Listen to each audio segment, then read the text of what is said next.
And when we saw him, we started screaming, JJ, JJ.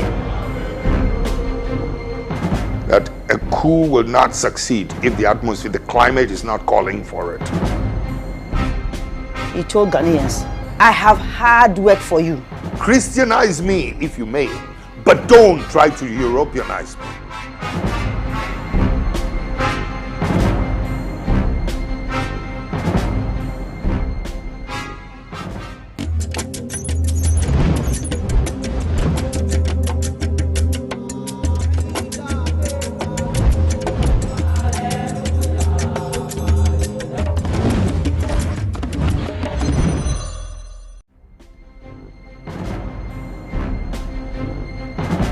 In June 1979, Ghana was at a crossroad. Another military coup was at hand. A young Air Force pilot who a few weeks before had been court-martialed and was awaiting execution was broken out of jail by his colleagues to lead what would be later known as the June 4th Revolution. Little was known of this man who would later be instrumental in changing the future of Ghana forever. His name, Jerry Rawlings.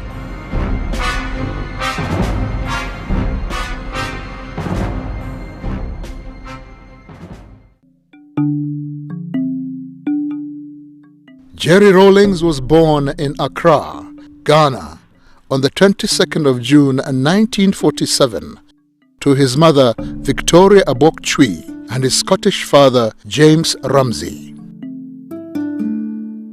He attended Ghana's prestigious Achimota School. An elite school at the time, Achimota was founded on the principle of providing African students with the British model of a public education. The school boasts of an impressive alumni, with Ghana's first president Kwame Nkrumah, Gambia's Sadawada Jawara, and Zimbabwe's president Robert Mugabe, all being former students at different times in the school's history. I must say that it probably was one of the finest times of my life. You know, it's modern school. It's a place to be proud of. I noticed him, yes, because he was very visible and bullied us even though we were in the same class. Not in a very bad way, but you know, bullying is bullying. And so you can't help but notice him.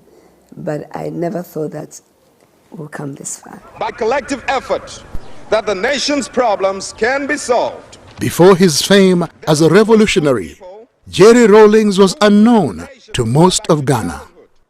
In March 1968, he began his training as a pilot officer. I've wanted to fly from the age of 6. Honest. I was standing next to my mother, you know, in a compound house when the young man also in the house, you know, asked me what I'd like to be when I grew up. And I said, I'd like to be a pilot. And bang, my mother slapped me on the back. Oh, yes, yes. You'll be a doctor. You'll be a scientist.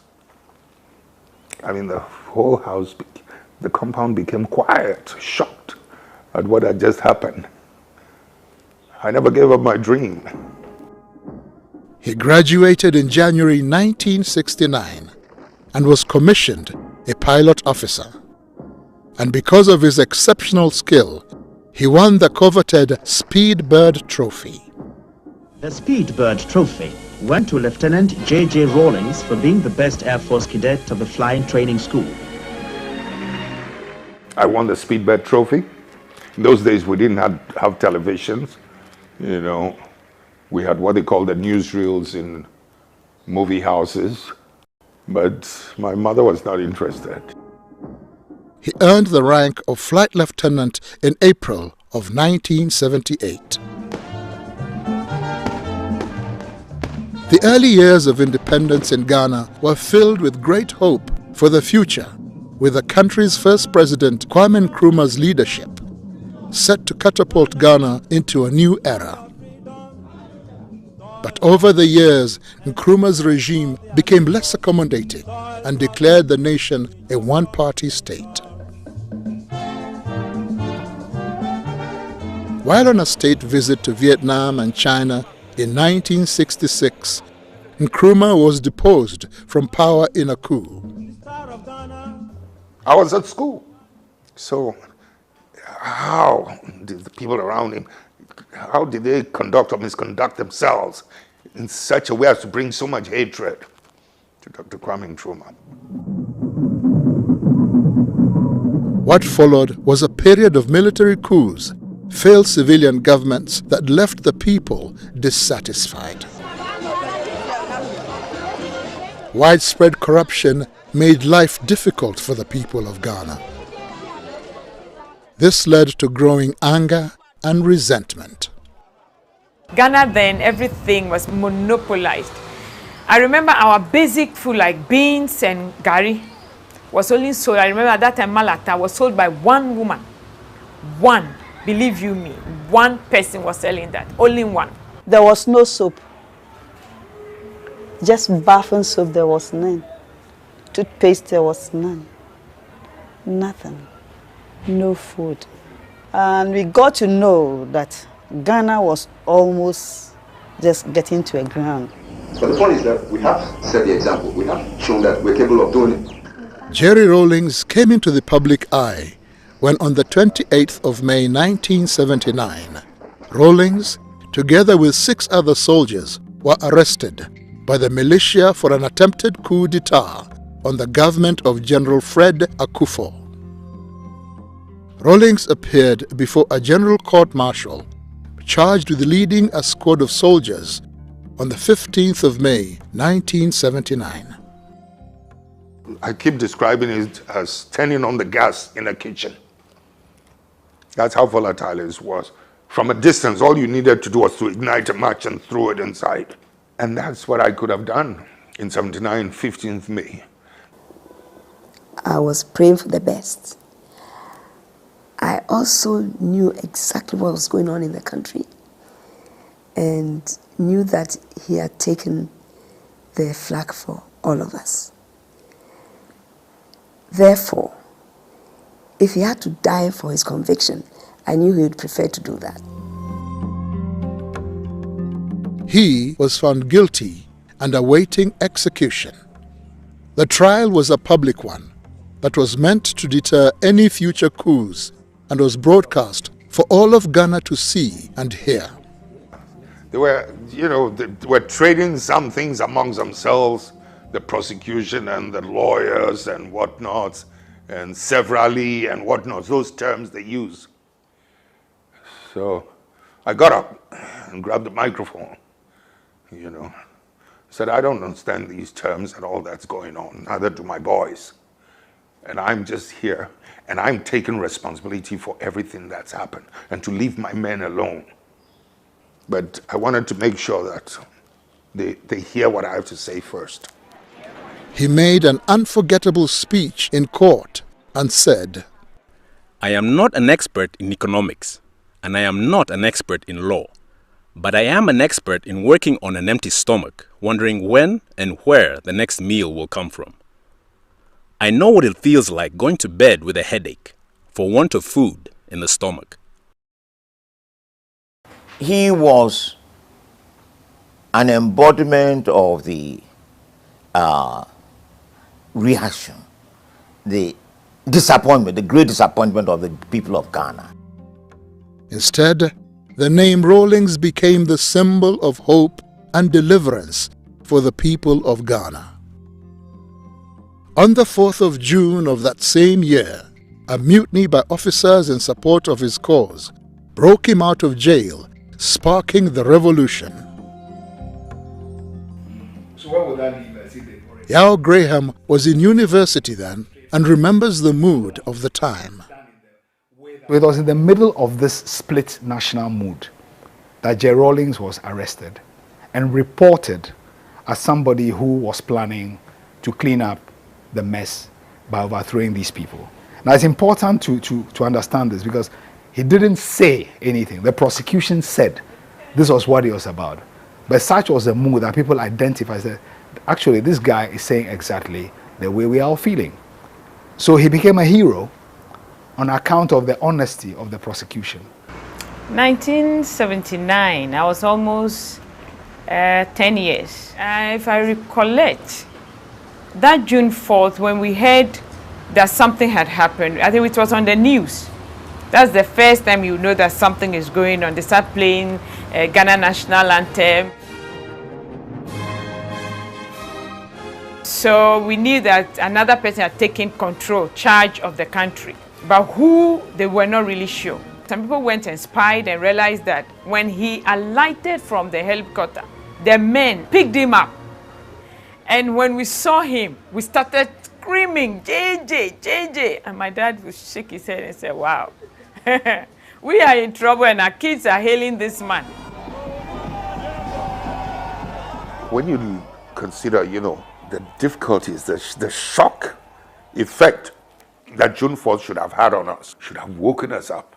And I do remember, to be quite honest, in those volatile, violent, difficult days when people were calling for let the blood flow, etc., there were some intellectuals and some diplomats who, I guess, have a better knowledge of history, who were asking me that I was exercising too much control. I was restraining it too much.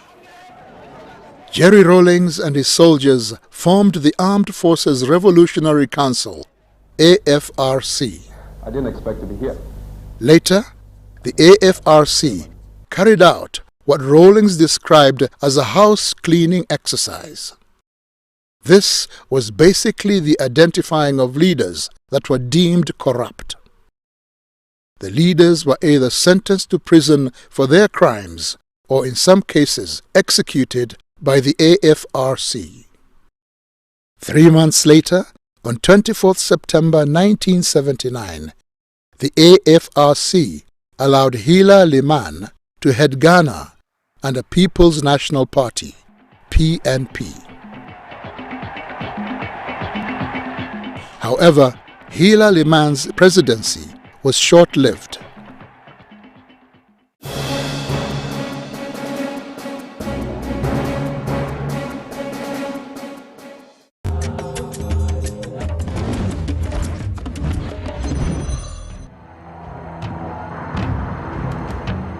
On 31st December 1981, after only 2 years as president, Liman's administration was cut short when Rawlings ousted him in yet another coup, claiming that his government was taking Ghana down a road of economic ruin.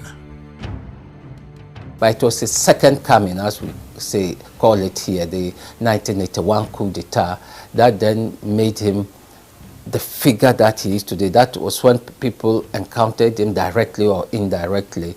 It was a fairly difficult period. The PNDC is a government that is or should be run by the people. I ended up in office not because I wanted to be chairman, to be head of state, but it was just my passion to see justice done, my love of freedom. That's what puts me always in this position, or put me in this position. Rawlings' government was called the Provisional National Defense Council, PNDC. PNDC was made up of both civilians and soldiers. The government set about to restore the nation's pride and infrastructure through hard work, determination, and mass inclusion. The politics of the country was being driven very much by ordinary people, by young people, particularly students. And a lot of the people who fanned out across the country to build the base for the PNDC. Students took months, university students took months from school to go and lift cocoa for export. The symbolism of that was very important. I belong to the generation that actually had to stop schooling, and we had to go out working to get cocoa from the farms to the ports to be exported and other things. It brought us awareness. If earlier on we thought there was a thin divide between the people and government, now that alone told us that we are the government and it's the people who make up the government, and that it is time for us to stand up for our own rights. That is what Jerry Rawlings represents for most of the people of my generation.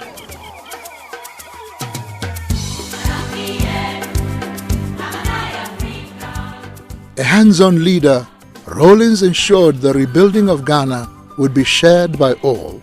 Soldier and civilian took part, with no task too big or too small.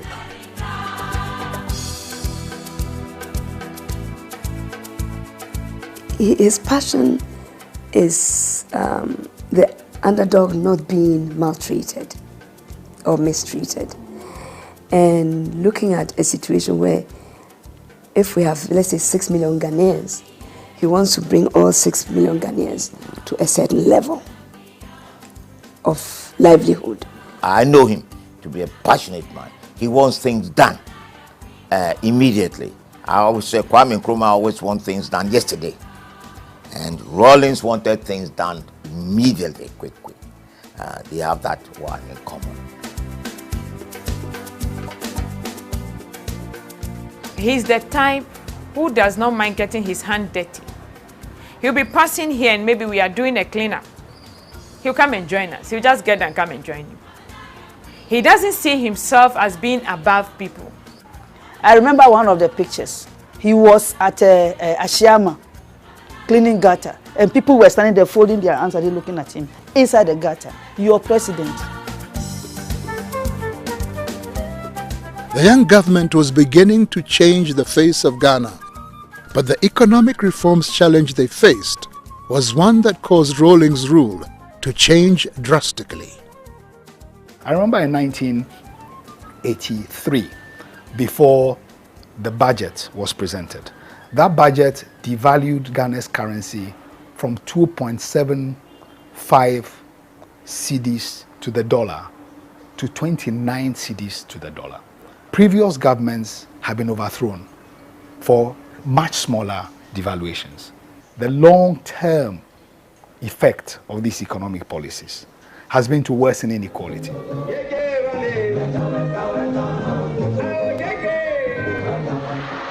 Rawlings' government's response to its critics was to clamp down on opposition. The media in particular was hit hard. Haruna Atta, a journalist, shares his experience.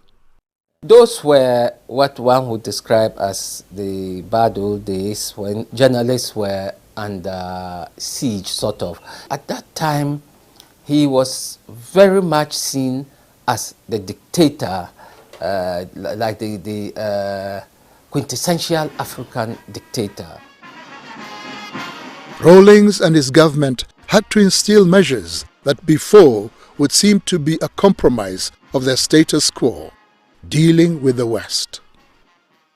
Pope John Paul described capitalism, the capitalist economic philosophy, as the savagery of capitalism. What are you going to say about us in the so-called developing world, in Africa? Rawlings is a man of many faces. There was a time I wanted to be a priest, you know. Yeah. Charismatic. How are you? I'm going to take you together with a flower. And now, his long-time secret as an artist has been finally exposed. You may not believe it, but I'd much rather be known as an artist than as a president. Just as I would much rather probably be known for flying skill than being a president.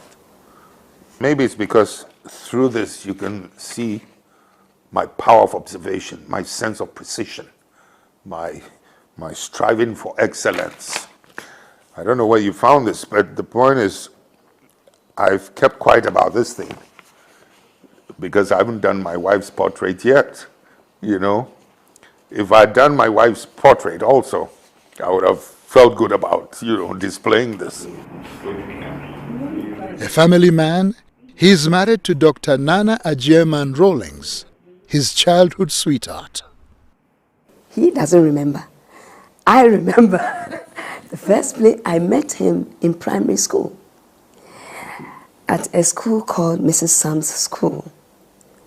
And he obviously didn't recognize me because I was black, I was dark. Because this lady was fair, and there were a lot of fair kids in the school. And she actually used to discriminate between the fair and the dark ones. So the fair ones knew each other and the dark ones knew each other. So he didn't see me, but I saw him. It's just a joke I crack all the time. Nana, in the first place, was somebody I noticed from the age of 14, somebody I've been in love with. It wasn't until about 5-6 years later that she would even allow me to hold her hands, type of thing. Oh, it took a long time.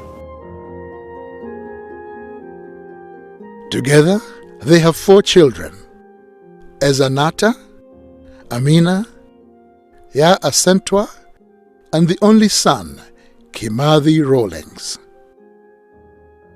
As if to protect them, Rawlings, being in the center stage of politics, created a deliberate wedge between his children and himself. In the event that his life would be taken, his children would be able to cope in his absence. I avoided my daughters, for some years. I mean, I'd see them, but I did not want to develop any emotional attachment with them. I mean, I longed for it. I wanted to hug them and things like that, but I was afraid if we developed that emotional attachment and something happened, I wasn't too sure how they would be able to cope or handle it. And that's why I kept that distance, you see what I mean?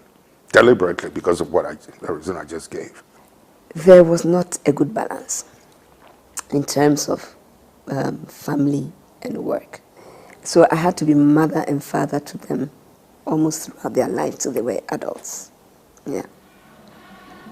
It wasn't easy.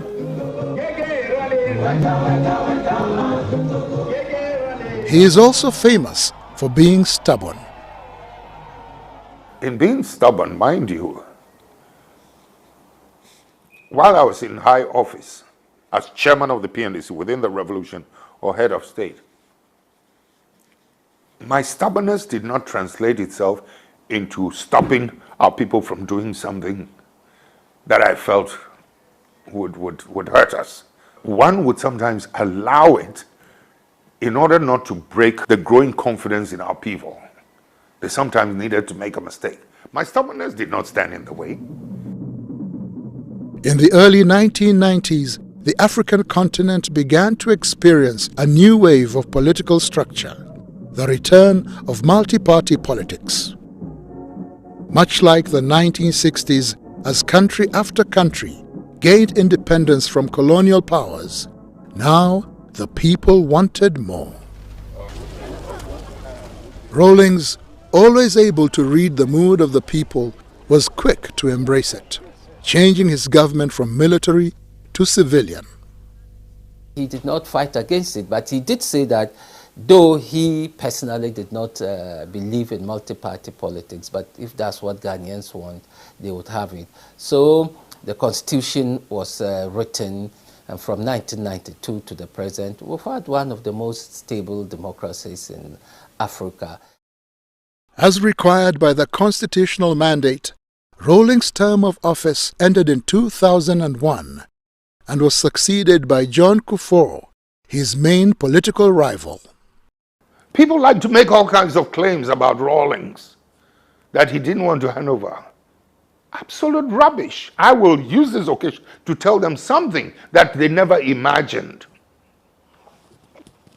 Had we, any one of us, dared to suggest that we're going to stay on for one more day, we would have lost the complete support of the masses. Jerry Rawlings is not your typical serious military man. he can also humor a crowd. My colleague, ministers of state, honorable lecturers of the various faculties, your excellencies, distinguished ladies and gentlemen. I think I prefer the lady. I prefer the lady.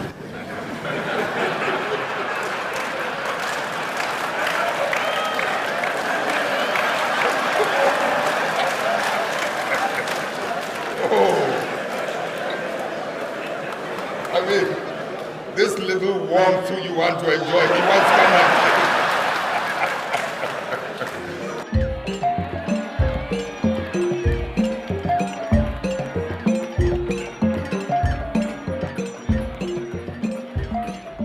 While he was president, Rawlings was able to use a grant of $50,000 from the Hunger Project cash prize he had won as seed money to sponsor the establishment of the University of Development Studies, a state-owned university, the first of its kind in the northern region of Ghana.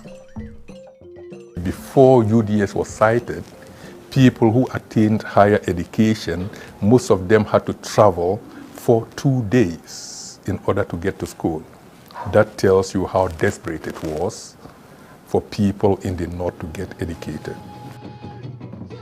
In 2010, Jerry Rawlings was named the African Union envoy to Somalia. I believe the African Union has every reason to feel proud. This is one political and military exercise that we've taken up almost on our own and won for the good of that country, for the good of all of us.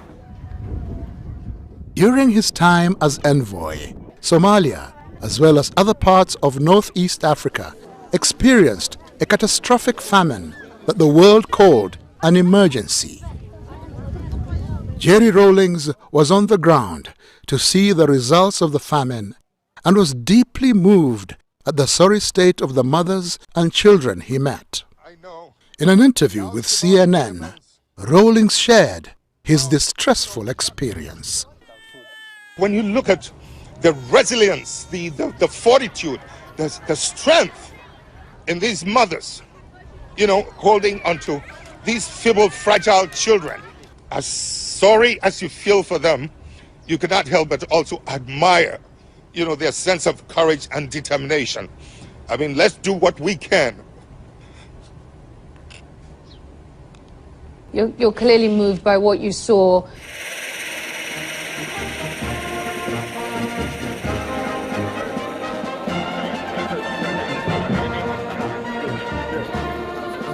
You may like him, you may not like him, you may agree with some of his methods, or you may not agree with some of his methods, but you cannot be in denial. You shouldn't be in denial because he's occupied a major part of the country's history. After 18 years in power, where you can say that actually, if you look at the sweep of Ghanaian history, Jerry Rawlings is the second most important ruler in Ghana's history after Kwame Nkrumah.